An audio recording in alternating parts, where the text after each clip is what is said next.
So good morning students. We are going to study third chapter of the class 10th book, right? And this is the two stories about flying. So here I will be explaining those two stories. First of all, the first story is his first flight. Okay, and it's a very interesting story. And this story is about the encouragement and the daring, right? Whenever we start any job, any daring thing, what we feel, right? So this story is based upon the dare of a bird, seagull. Okay, what happens? The story starts here. You see his first flight.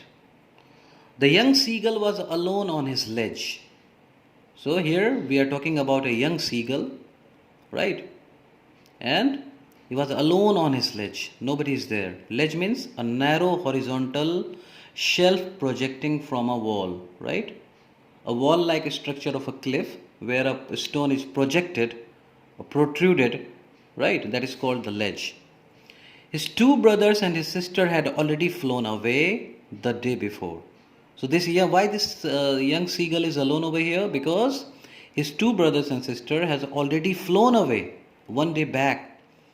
He had been afraid to fly with them. And why he has been alone over here? Why is alone over here?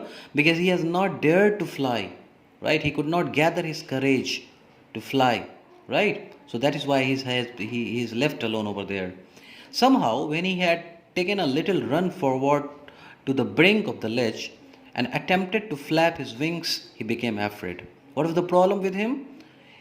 Somehow, when he managed to run at the front of the brink of the ledge, that means at the edge of the ledge, right? And he tried to flap his wing, but he became afraid at the same time. And there he failed and he could not make a successful flight. Right? The great expanse of sea stretched down beneath.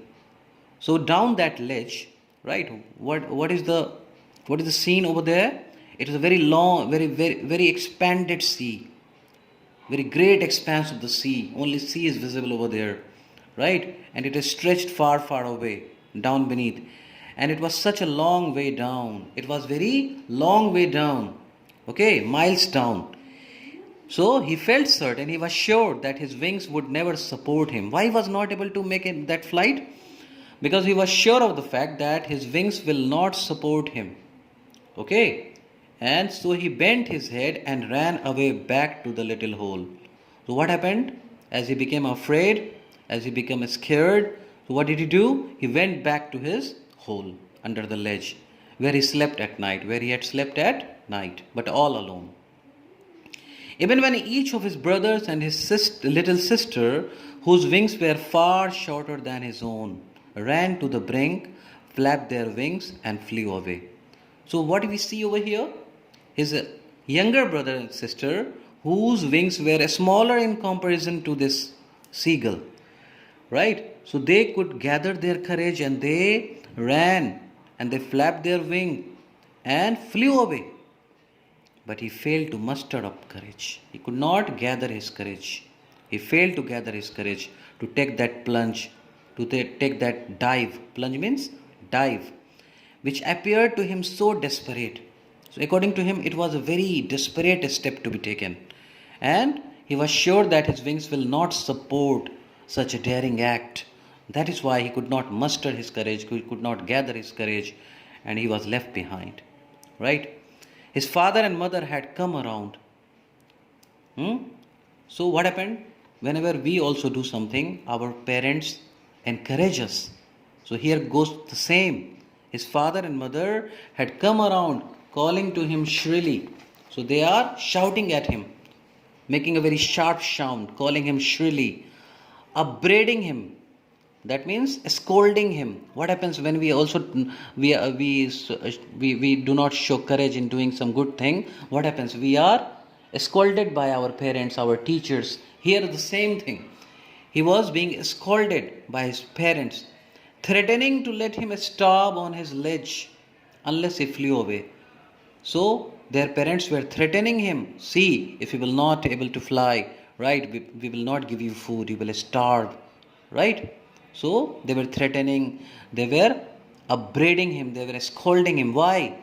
They were motivating him to fly, right, to make his first flight. But for the life of him he could not move. But he was dreaded for his life, he was scared for his life, so he could not move from there, from the ledge. Got the point?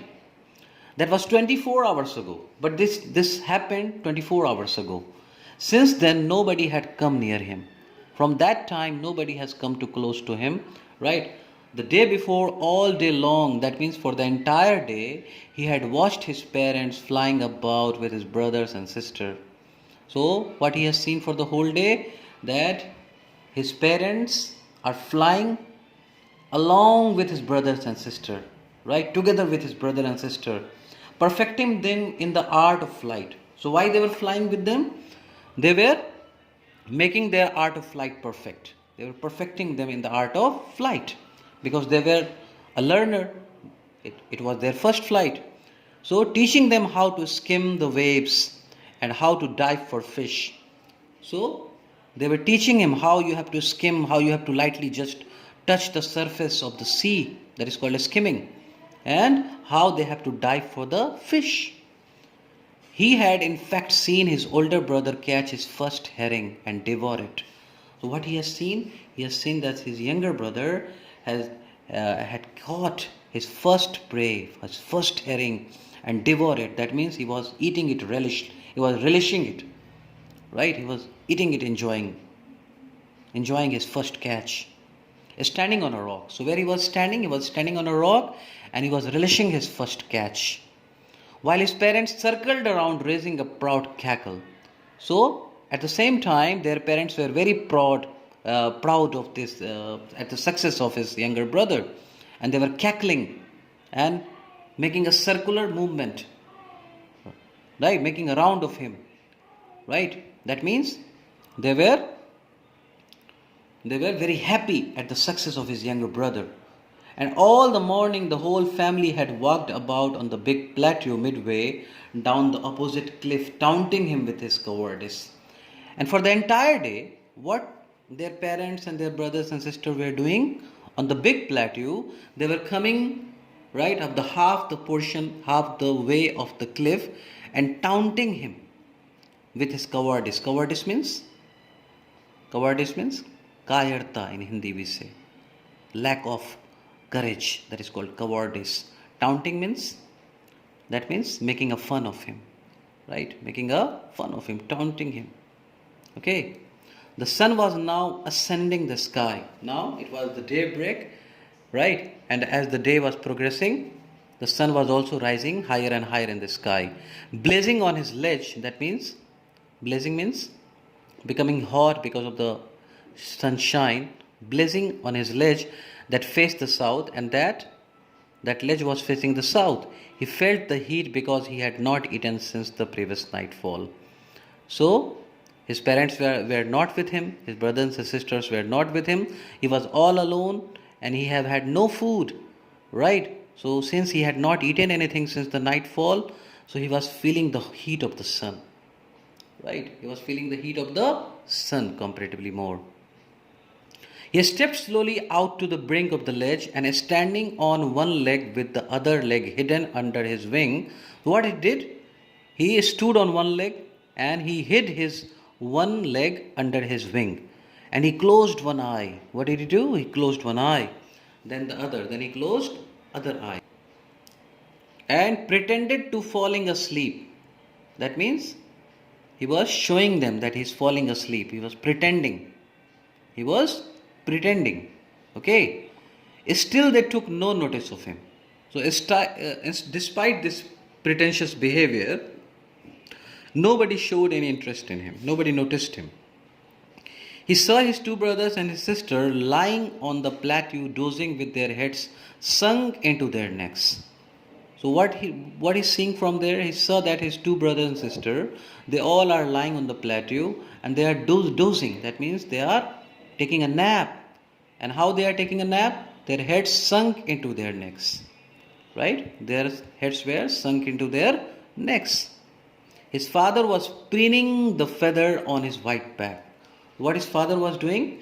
Making an effort to maintain the feathers. It is just combing, a type of combing, right? His father was preening his feather on his white back. That means everybody was indulged in himself. Nobody was taking care of this young seagull. Only his mother was looking at him. There was only one member of the family, and that was mother, right? Who was feeling perhaps sad for him, and that is why she was looking at him. She was standing on a little high hump on the plateau. So, what she was doing? She was standing on a little elevated portion of the plateau, that is hump. Her white breast thrust forward. Right? Was the color of her breast? It was white, and it was thrusting forward, moving forward. Now and again she tore at a piece of fish that lay at her feet. What she was doing? She was tearing a piece of fish that was lying on her feet, and then scraped each side of her beak on the rock. And what she was doing? She was sharpening her beak by rubbing it on the rock, each side of her beak. And the sight of the food maddened him. What happened? He was very hungry. The young seagull was very hungry, and when he was seeing at the food, he was becoming absolutely desperate. Okay, the sight of the food maddened the young seagull. Got the point? And how he loved to tear food that way. His mother was aware what his mother was doing. His mother was trying to tempt him. Right? Trying to tempt him so that he can make a flight because of a temptation. Okay? He's trying to tempt him so that he can make a flight. Okay? Ga, ga, ga. Okay? He cried, begging her to bring him some food. So what he's doing, the young seagull is making a sound. Ga, ga, ga. What was the meaning of the sound?